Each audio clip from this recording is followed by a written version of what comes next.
Oke, Assalamualaikum warahmatullahi wabarakatuh. Eh, Mohon maaf karena baru upload videonya. Kita langsung mulai videonya aja ya. Untuk minggu keempat ini adalah konsep pengendalian mutu. Nah, ini kalian pasti udah hafal mati ya. Trilogi Juran, trilogi quality yang dikemukakan oleh Juran ada quality planning, quality control, dan quality improvement. Ini adalah ranah dari quality planning. Quality planning itu perencanaan, jadi kita harus menentukan siapa customer kita, menentukan apa yang mereka butuhkan. Lalu kita membuat fitur-fitur pada produk yang sesuai dengan kebutuhan konsumen. Nah, di sini ya peran dari perancangan produk dari VOC itu yang kalian sudah pelajari di mata kuliah perancangan produk. Nah, ternyata apa yang kalian pelajari perancangan produk itu juga berguna untuk menentukan quality planning. Jadi nggak cuman bikin produknya aja, tapi gimana cara bikin produk yang berkualitas menurut konsumen kalian. Lalu kalian membangun proses untuk memproduksi dan mentransfer planning kalian itu ke bagian operasional. Nah, untuk ranah quality control adalah mengevaluasi produk performance yang udah jadi, misalnya produk performance-nya dari produk jadi, lalu membandingkan aktual performance dengan tujuan produk goals-nya, tujuan akhir dari produknya. Lalu kalian kalau ada perbedaan nih, ada gap antara actual performance sama product goals, apa yang harus kalian lakukan? Itu bagian dari quality control. Kalau quality improvement itu adalah establish the infrastructure, lalu mengidentifikasi proyek-proyek improvement, lalu establish project teams, menentukan timnya, terus menyediakan untuk si tim ini resource-nya, training, motivation, dan lain sebagainya. Intinya sih ini yang kita pelajari kemarin ya, salah satunya bentuk dari quality improvement itu ya si Sigma itu. Gimana sih cara kita bisa meningkatkan level Sigma kita gitu. Nah, kita masuk ke statistical quality control. Jadi kita udah mulai masuk ke pengendalian kualitas. Dan pengendalian kualitas ini erat banget hubungannya dengan statistik. Karena balik lagi, kita nggak bisa ngecek semua produk kita. Misal kita sehari bikin 9.000 produk, ya kali ngecek 9.000 satu-satu kan capek. Pasti kita harus melakukan sampling kan. Dimana kalau ada sampling, berarti ya udah pasti diolahnya dengan statistik. Statistical quality control is the use of statistical methods to improve the quality for customer satisfaction. It is not a collection of technique, but strategy for reducing variability in the output. It takes care of the variation of the quality. Nah, selain karena adanya sampling tadi, quality control ini erat kaitannya dengan gimana caranya kita bisa mengurangi nilai variabilitas, nilai variansi kayak gitu. Jadi ukuran sebarannya itu makin kecil, jadi dia makin akurat dan presisi kayak gitu. Ada 3 kontrol, jenis kontrol, ada feed forward control, ada concurrent control, ada feedback control. Jadi feed forward itu istilahnya itu di awal, di inputnya. Kalau concurrent control itu di prosesnya, kalau feedback control itu di outputnya. Jadi kalau feed forward itu contohnya inspect raw materials-nya, inspect mesinnya. Jadi sebelum produksinya, termasuk produk desainnya. Kalau concurrent itu adalah ketika prosesnya terjadi. Jadi kita memonitor prosesnya, memonitor pekerjanya. Terus kalau feedback control adalah ketika produknya udah jadi. Jadi final quality inspection. Jadi inspeksi produk jadinya, survei customer, dan lain sebagainya. Nah, jadi ketika di sini itu adalah forward control, di sini adalah concurrent, dan di sini adalah feedback control. Kayak gitu. Nah, Ini feedback control model. Jadi pertama kita establish goal-nya dulu, tujuannya. Lalu kita menentukan standar performansinya. Kita mengukur actual performansi. Lalu kita membandingkan performansi dengan goals-nya kita. Jika dibutuhkan, kita do nothing or provide reinforcement feedback balik ke sini. Atau bisa juga kita take correction action kalau memang diperlukan. Kayak gitu. Nah, ini bisa adjust standar atau adjust performance. Jadi balik lagi. Kayak gitu.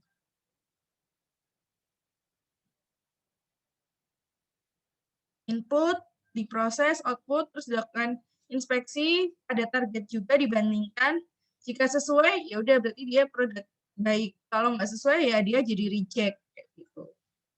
Nah, butuh dikoreksi. Koreksi, balik lagi ke proses. Nah, penyebab variasi ada common cause, ada special cause. Common cause itu selalu ada walaupun proses beroperasi secara konsisten. Dapat dikuantifikasi dengan ukuran statistik yang konsisten sepanjang waktu. Tidak dapat direduksi dengan penyesuaian proses yang ada, hanya dapat dengan merubahnya. Sifatnya random, sehingga efeknya pada produk dapat diprediksi. Jadi, apa ya, ini contohnya kayak gini. Misal, nilai produk yang dilolos, produk yang baik 99,74%, atau di antara rentang plus minus 3 sigma dari nilai rata-rata. Nanti bisa digambar di control chart-nya, kayak gitu. Nah, ada yang special cause. Ini nggak bisa diprediksi secara statistik.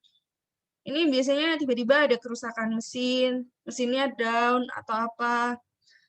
Tiba-tiba ada inkonsistensi gitu loh, yang di luar perencanaan, kayak gitu. Itu yang special cause. Nah, kalau bagaimana mereduksi variabilitas, kalau common cause ya kita membuat, kita selalu menyetel alat kita agar presisi. Nah, ini kalau special cause, ada gaya atau kebiasaan setiap operator yang berbeda. Jadi kalau kalian ingat, di mata kuliah ini sih yang di tugas DMIC itu apa? Six Sigma kan ada beberapa yang masalahnya itu karena produknya handmade, produk-produk padat karya perusahaannya, pabrik padat karya. Nah, itu yang bikin special cause, variabilitas yang sifatnya special cause, karena tangan orang itu kan beda-beda ya, nggak bisa kita prediksi. Beda kalau kita produksinya pakai mesin. Mesinnya itu bisa kita set gitu loh, bisa kita adjust. Kalau tangan orang di-adjust kayak mana? Kayak gitu. Lalu bahan baku yang dibeli dari pemasok yang berbeda pasti memiliki karakter yang berbeda. Terus ada ausnya peralatan, yang tadi saya bilang tiba-tiba mesinnya down, kayak gitu.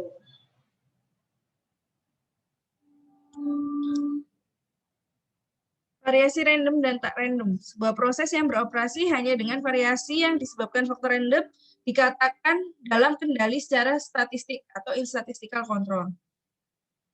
Nah, tapi kalau ada faktor-faktor yang assignable cause, yang tadi kayak special cause, bisa dikatakan dia out of control.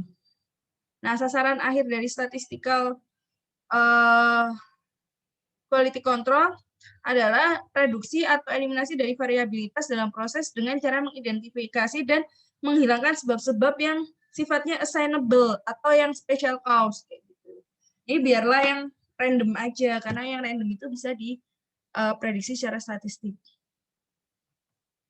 Nah, jadi kalau kalian ingat ini distribusi normal, ada batas atas, batas bawah. Ketika dia lewat dari batas atas atau batas bawah, bisa dikatakan dia special cause. Jadi perilaku-perilaku yang ganjil, bukan karena kerandoman. Dia terlalu berbeda gitu loh. Sedangkan kalau masih di dalam rentang ini, rentang penerimaan, istilahnya kalau di statistik, ya dia masih dalam perilaku proses. Ya udah nggak apa-apa. Causal cause aja. Nah, quality control ini erat kaitannya dengan akurasi dan presisi.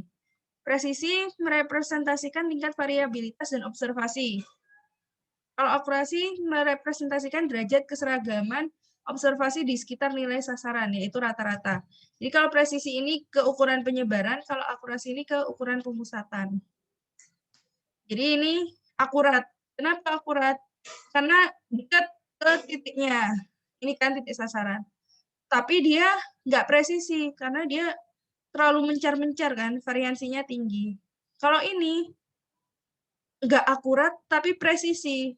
Karena kalian lihat dia cenderung berkelompok gitu loh, yang tengah ini.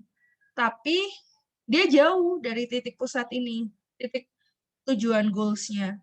Nah, ini adalah bentuk yang paling baik. Dia akurat dan presisi dia dekat dengan titik pusat, dan dia juga mengelompok, variannya kecil.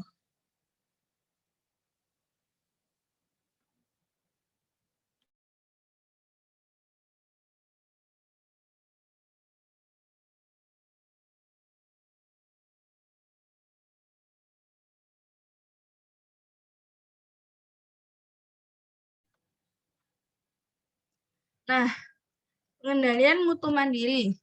Ini mengenai pengetahuan tentang apa yang seharusnya dilakukan. Ada beberapa. Kok tiba-tiba 3?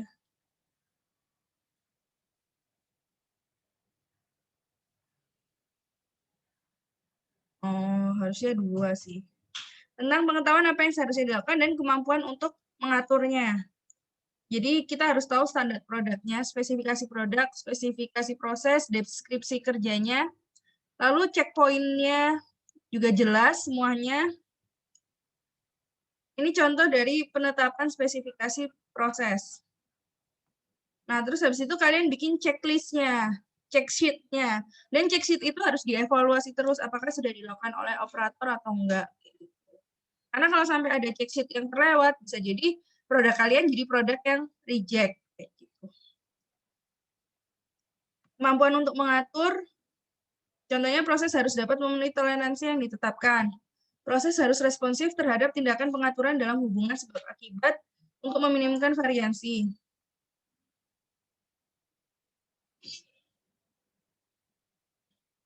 Pekerja harus dilatih dalam penggunaan mekanisme dan prosedur kontrol pengaturan. Tindakan penyesuaian tidak merupakan tindakan tidak menyenangkan bagi pekerja.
Mohon maaf ada iklan sebentar. Nah, ini adalah sistem kendali dan konsep dominansi. Itu ada 3 jenis. Ada setup dominan, ada time dominan, dan komponen dominan. Kalau setup dominan lebih ke prosesnya. Kalau time dominan itu lebih ke waktu kondisi proses berubah sesuai dengan berjalannya waktu.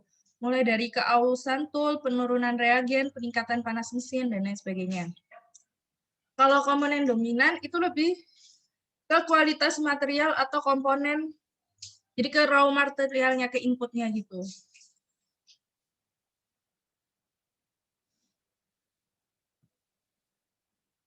Nah, ini pengendalian konvensional versus mandiri. Perbedaannya. Nah, ini contoh continuous improvement yang kedua. Kalau kemarin kita Six Sigma itu udah jadi salah satu contoh continuous improvement. Contoh berikutnya adalah Kaizen. Kaizen ini adalah bentuk enterprise learning.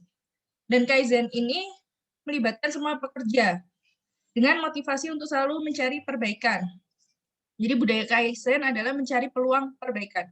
Adanya masalah itu sama dengan peluang perbaikan. Nah, prinsip utama Kaizen ini ada 5R. Ada rajin, ringkas, rapi, resik, rawat. Ini contoh Kaizen ringkas. Jadi, barang-barang itu nggak ada yang berkeleleran gitu loh. Semua ringkas jadi satu. Mungkin ada yang disimpan juga, ada tempat-tempat penyimpanan yang rapih. Jadi, lokasi kerja ini pasti akan sangat, apa ya, jadi ketika kalian mencari dokumen, kalau berantakan kayak gini kan kalian bingung ya, aduh dokumen ini di mana. Tapi kalau kayak gini kan kalian nggak bisa menandai gitu loh. Oh, dokumen ini di sini, dokumen ini di sini, dan lain sebagainya. Ini contoh Kaizen rapi. Ini kan berantakan kan, nggak ditata sesuai klasifikasi gitu. Ini kan ditata sesuai klasifikasi, jadi jelas kalian. Kalau nyari-nyari sesuatu itu gampang.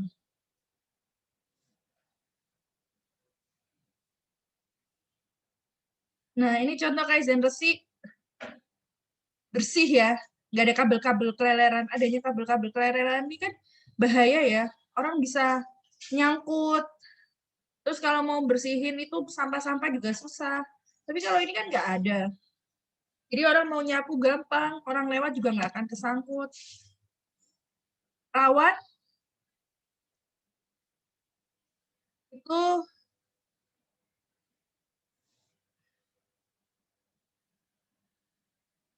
oh ini lebih ke ringkas dan ini sih. Nah, rawat itu lebih ke merawat gitu loh. Merawat barang-barang milik kalian. Jadi dengan adanya ringkas dan rapih, otomatis kalian mudah untuk merawat barang-barang kalian kayak gitu. Kalau rajin, ya kalian rajin membersihkan, merapikan dan lain sebagainya.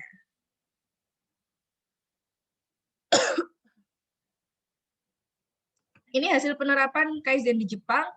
Jadi di perusahaan pemutar musik, kalau kalian tahu dulu mungkin kayak Walkman, tapi versi buat VCD, CD, compact disc, using semiconductor laser went through hundred of small improvement. Jadi dia bisa meningkatkan kualitas juga, meningkatkan reliabilitas, dan mengurangi biaya produksinya, biaya manufacturing. Kenapa? Karena nggak banyak produk rejectnya. Sama seperti Six Sigma, bahwa semuanya itu berdasarkan PDCA cycle, kayak gitu. Mulai dari plan, identifikasi masalah, analisis masalah, dan perencanaan penanggulangan. Do-nya, implementasi rencana kalian, cek-nya, memeriksa hasil implementasi, dan action-nya adalah dokumentasikan perubahan-perubahan, dan jika memang hasilnya berhasil, memuaskan, dimasukkan ke SOP, dijadikan SOP dan dilatih pekerja untuk menguasainya. Nah, dari action ini kan akhirnya berjalan reguler kan. Kalau ada kekurangan atau apa, ada masalah, ada peluang perbaikan, kita mulai lagi proyeknya ke plan. Jadi tetap ya sama seperti Six Sigma, dia berdasarkan prinsip PDCA. Ini kenapa berantakan ya? Jadi mulai dari plan, what-nya, masalahnya itu apa, why-nya, kenapa masalah itu bisa terjadi, dan how-nya, bagaimana masalah ini bisa diselesaikan. Adanya Center for Problem Solving pada Kaizen. Jadi, problem-problem yang ada dapat secepat mungkin diselesaikan oleh departemen-departemen yang mengalami. Ini misal problemnya cuma ada di departemen A, kan langsung diselesaikan. Kalau ini di antara 2 departemen. Ini problemnya menyangkut 4 departemen.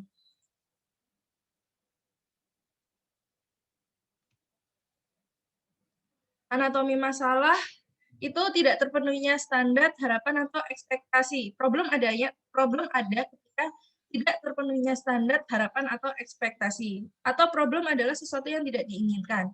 Dan problem pasti merupakan rangkaian sebab akibat. Kayak gitu. Contohnya mesin rusak atau mengalami gangguan, itu pasti menyebabkan produk reject atau off spesifikasi. Nah, berdasarkan karakteristiknya problem dapat dikategorikan menjadi dua, yaitu problem teknik dan non-teknik. Kalau problem teknik dapat dijelaskan dengan data-data numerik dan bisa diselesaikan dengan 7 tools of quality control. Nah, kalau non-teknik dapat dijelaskan dengan kalimat-kalimat verbal. Gitu. Ini faktor kegagalan program perbaikan proses. Tidak adanya kepemimpinan dan komitmen dari manajemen puncak perusahaan. Makanya kenapa waktu kalian ada yang presentasi, kelompoknya Angga kalau nggak salah selalu bilang, presentasi bahwa organisasi itu dukungan organisasi itu penting untuk pelaksanaan Six Sigma. Ya, memang benar, dukungan organisasi itu penting untuk pelaksanaan continuous improvement. Tidak hanya dengan metode Six Sigma, tapi juga dengan metode-metode lain seperti Kaizen, seperti itu. Terus ekspektasi terhadap hasil yang cepat, itu nggak bisa. Namanya juga continuous improvement. Harus pelan-pelan, tapi secara berkelanjutan. Jadi bukan project singkat gitu, dia memang project yang terus-menerus. Lalu tidak ada dukungan yang serius terhadap pekerja. Kegagalan dalam mengenali kebutuhan akan perubahan budaya, lingkup penerapan yang terbatas, dan penitipratan lebih pada konsumen internal daripada internal eksternal.